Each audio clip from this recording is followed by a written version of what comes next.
அழகு அலங்காரத்தில் அழகாக ஜொலிக்கிறது வள்ளுவர் கோட்டம். இந்த வள்ளுவர் கோட்டத்தை பேக் டிராப்பாக வைத்து சென்னை சங்கமம் மேடையில் கலை நிகழ்ச்சிகள் நடந்து கொண்டிருக்கின்றன.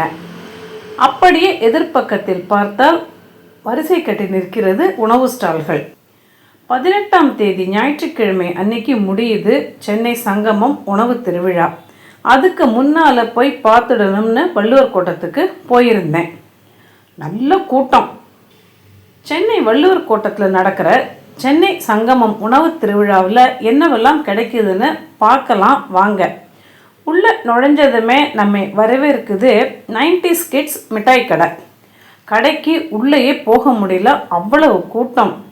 80s கிட்ஸில் ஆரம்பித்து 2K கிட்ஸ் வரைக்கும் எல்லாரையும் இந்த மிட்டாய் கடையில் பார்க்க முடிஞ்சுது.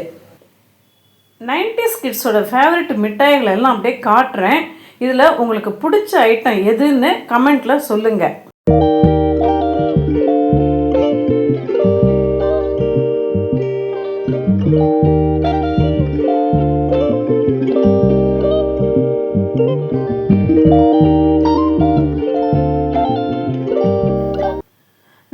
கிட்ஸ் மிட்டாய் கடையை தாண்டி போனால் ஒரு கடையில் 4 வகை பன் பட்டர் ஜாம் வச்சுருந்தாங்க.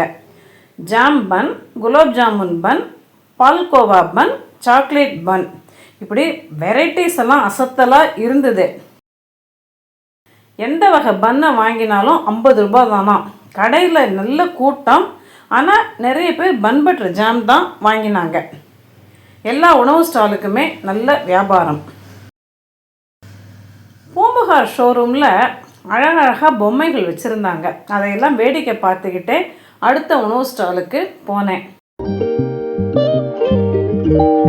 கன்னியாகுமரி மாவட்டத்தில் இருக்கிற பேச்சிப்பாறை பகுதியோட ஸ்பெஷல் உணவுகள் கிடைச்சிது. இந்த ஒரு கடைக்காகவே இந்த வள்ளுவர் கோட்டம் உணவு திருவிழாவுக்கு போகலாங்க. அவங்க வச்சுருந்த ஐட்டம்லாம் பொதுவாக சென்னையில் நமக்கு அவ்வளோவா கிடைக்காது. நீர் நெல்லிக்காய் வச்சுருந்தாங்க. ஒன்று 10 ரூபாய். அப்படி ஒரு டேஸ்ட்டு எனக்கு ரொம்ப பிடிச்சிருந்தது. கேரளாவில் இந்த நீர் நெல்லிக்காய் நிறைய சாப்பிட்ருக்கேன். அப்படியே அதே டேஸ்ட்டில் இருந்துச்சு இந்த பேச்சிப்பாறை நீர் நெல்லிக்காய். அடுத்ததாக வேக வச்ச மரவள்ளி கிழங்கு. இதை மரச்சீனி கிழங்கு, கப்பக்கிழங்குன்னு சொல்லுவாங்க. ஒரு பிளேட் 30 ரூபாய் தான். கிழங்குக்கு தொட்டு சாப்பிட புளி, மிளகாய், உப்பை சேர்த்து அரைச்ச இடித்த புளின்னு ஒரு ஐட்டம் கொடுத்தாங்க. கிழங்கும் இடித்த புளியும் செம காம்பினேஷன். இரவு 7 மணிக்கே அவங்க வச்சுருந்த கிழங்கு காலியாயிடுச்சு. அவ்வளோ டிமாண்ட் அதுக்கு.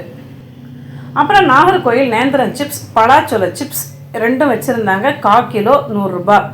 தேன், நன்னாரை சிறப்பு கூட வச்சுருந்தாங்க. மிளகு இருந்தது 50 கிராம் 80 ரூபாயாம். பேச்சிப்பாறை புளி வச்சுருந்தாங்க. 1/2 கிலோ 150 ரூபாய். நானும் ஒரு 1/2 கிலோ புளியை வாங்கினேன். எப்படி தான் இருக்குது பார்க்கலான்னு. அப்புறம் காரமான காந்தாரி மிளகாய் ஒரு கூறு 20 ரூபான்னு விற்றாங்க. கடைசியாக நேந்திரம் பழம். நீங்கள் வள்ளுவர் கோட்டம் உணவு திருவிழாவுக்கு போனால் மறக்காமல் இந்த பேச்சிப்பாறை ஸ்டாலுக்கு போய் இந்த கன்னியாகுமரி ஸ்பெஷல் ஐட்டம்ஸ் எல்லாத்தையும் சாப்பிட்டு பாருங்கள். கடைசியாக ஒரு சமோசா ஸ்டால் இருந்தது. இந்த சென்னை சங்கமம் உணவு திருவிழா இன்னும் 10 நாள் நடந்தால் நல்லா இருக்குமேன்னு நினச்சேன்.